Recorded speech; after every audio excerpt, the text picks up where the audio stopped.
Salut tout le monde, aujourd'hui j'étais invité de BFM TV pour un débat avec plusieurs députés, l'un du Rassemblement National, l'autre de la Macronie, et le débat portait essentiellement sur le discours de politique générale de M. Barnier, sur les mesures qu'il a annoncées, en particulier sur la question de l'impôt.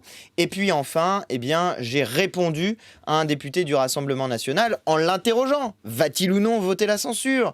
Pourquoi ont-ils refusé de voter la motion de destitution que je défendais ce matin en commission des lois? Aucune réponse sur ce sujet. Je vous laisse regarder la vidéo et comme toujours, je vous invite à vous abonner à ma chaîne en n'oubliant pas de cliquer sur la petite cloche. Je vous retrouve à la fin. Disons que le caractère dynamique de M. Barnier n'est pas ce qu'on a vu de plus flagrant hier à l'Assemblée nationale. On s'est plutôt ennuyé dans ce discours de politique générale, mais bon, c'est son style. Pourtant, vous étiez un peu agité sur les bancs de l'Assemblée. Non, pas spécialement agité, mais vous voyez, quand il tient certains propos, bon, bah, c'est difficile pour nous de rester tranquille. Sur le sujet que nous évoquons en ce moment, déjà, je constate avec délice que quand ce ne sont pas les insoumis qui proposent d'augmenter les impôts sur les grandes entreprises et les plus grandes fortunes de notre pays, eh bien d'un seul coup on ne parle plus de hausse d'impôts qui vont toucher l'intégralité des Français, etc. Nous proposons depuis le début d'augmenter les impôts pour ceux qui payent qui gagnent plus de 4 000 € par mois, oui. Et de les baisser. C'est pas ce que propose Michel Barnier. Je sais bien, mais je vais y venir. Et de les baisser pour ceux qui gagnent moins. Je sais que au-delà de 4 000 € d'impôts, ça fait pas forcément de vous quelqu'un de riche. Pour François Hollande, 4 000 € d'impôts. C'était ce qu'il avait dit à l'époque. Mais là où il y a quelque chose qui est intéressant, c'est sur les très hautes fortunes de notre pays.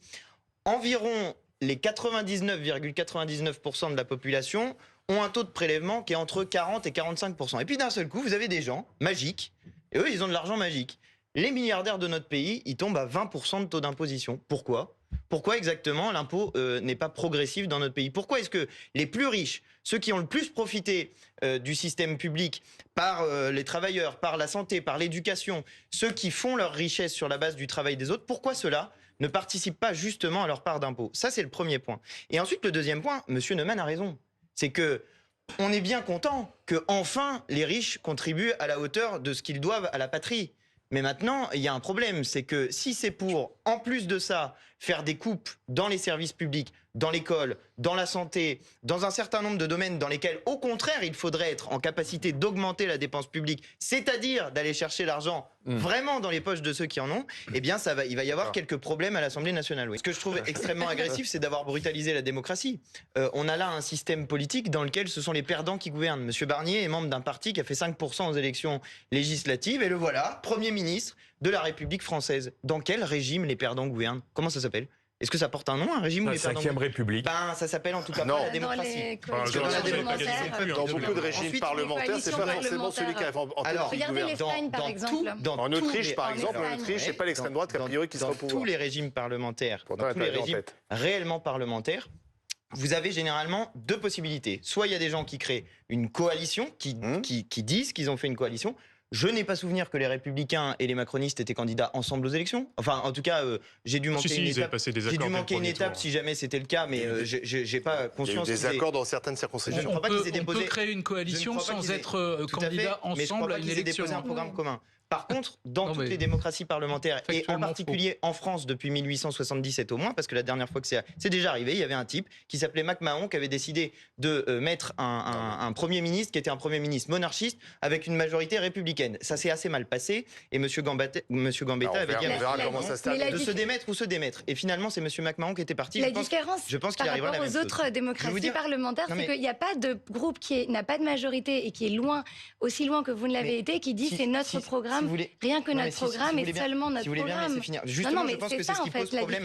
Avec les autres pays européens. Problème à M. Macron parce que nous voulions abroger la réforme des retraites, augmenter le SMIC. Vous y êtes tout seul alors que vous n'en aviez pas les moyens. Je signale que l'augmentation du SMIC, ça augmente les recettes fiscales aussi et que c'est aussi un moyen. Là, c'est 2% au 1er novembre. Oui, d'accord, mais c'est pas suffisant. 2%, c'est des miettes. Ça fait 28 € par mois et il y a besoin de beaucoup plus pour les gens qui sont au SMIC pour faire face à l'inflation et notamment à l'augmentation des factures d'électricité, par exemple. Donc, sur ce sujet-là, la logique aurait été qu'il nomme la force politique arrivée en tête. C'est plus le cas. D'accord, mais si cette force politique n'était pas en capacité de passer une motion donc, comme de censure, il l'a pas fait, il aurait pu passer à autre chose. Vous allez donner l'artillerie lourde à l'Assemblée nationale. Comme il ne l'a pas fait, on va défendre nos propositions à l'Assemblée nationale. Monsieur Lemoine, juste pour pouvoir vous dire quelque chose, si vous... Tout à l'heure, simplement pour finir sur ça, il y avait quelque chose de très juste qui a été dit. L'Assemblée nationale débat, et en réalité, il va y avoir des amendements, et chacun va défendre ses amendements, et soit ces amendements sont adoptés, et nous allons faire passer un certain nombre de propositions, soit ils ne le sont pas, et c'est le budget lui-même qui ne sera pas adopté. Non mais attendez, juste quand même quelque chose, que ça ne sert à rien de tourner autour du pot. Personne n'a gagné à ces élections législatives. Il n'y a pas de majorité absolue, personne, aucune coalition, vous pouvez répéter, que ce soit le Nouveau Front Populaire, que ce soit le Rassemblement National, est devenu le paillasson de M. Macron. C'est juste pour dire, absolument pas. C'est pas moi qui me suis allié avec M. Macron pour faire élire Mme Borne, M. Darmanin, etc. aux élections législatives. Ni la censure, ni la destitution. C'est que la situation actuelle, vous en êtes responsable. Vous en êtes les seuls responsables avec la Macronie. C'est vous qui avez passé des accords de désistement aux dernières élections législatives pour empêcher une alternance saine et naturelle de voir le jour avec une majorité absolue. Vous l'avez fait, vous n'aviez aucun autre objectif à part celui de battre le Rassemblement national. De battre les fascistes. D'accord, très bien. Restez poli, s'il vous plaît. Non, c'est pas une insulte, le respect est plutôt à la tendance, à la mode en ce moment. C'est bien que vous en fassiez vôtre également. Écoutez ce que disent vos députés à l'Assemblée nationale. Je vous dis juste, monsieur Léaumont, que cette situation d'instabilité et le fait qu'aujourd'hui on ne puisse pas avancer et travailler sur des dossiers, c'est de votre responsabilité avec l'accord que vous avez passé avec Emmanuel Macron. Et c'est d'ailleurs pour cette raison qu'il y a urgence justement à ce que l'on prépare, avec la mise en place de la proportionnelle, à ce qu'on prépare les prochaines élections législatives. Entre-temps, on reste pas les mains dans les poches. Entre-temps, on agit. Sur l'agriculture, par exemple, beaucoup voudraient qu'on agisse, notamment le groupe Lactalis propose de baisser de 420 millions de litres de lait chaque année d'ici 2030 la récolte de lait auprès de nos agriculteurs, ce qui risque de baisser directement les activités agricoles, notamment dans notre département des Vosges. Nous, on a proposé les prix planchers pour ça. On a déposé une proposition de loi sur le sujet. Il faut qu'on puisse agir, il faut qu'on puisse travailler ensemble. Donc, il y a un texte qui est prêt, c'est le nôtre. On n'attend pas, on travaille pendant 10 mois, mais on prépare avec la proportionnelle les prochaines élections législatives. De ce qui va se passer à l'Assemblée nationale. Reste que les Français regardent, jugent les premiers pas, les débuts de Michel Barnier en tant que Premier ministre. Voilà, c'est la fin de cette vidéo. Comme toujours, j'espère que ce que j'ai dit vous a plu. Si c'est le cas, je vous invite à vous abonner à ma chaîne en n'oubliant pas de cliquer sur la petite cloche. Je signale quand même que le député du Rassemblement national n'a jamais répondu à ma question sur la censure et sur la motion de destitution du président de la République. C'est la preuve, encore une fois, mais je vous l'avais déjà dit, que le Rassemblement national s'est désormais transformé en paillasson d'Emmanuel Macron. Voilà, j'espère que cette vidéo vous a plu et je vous dis à très bientôt pour de nouvelles vidéos.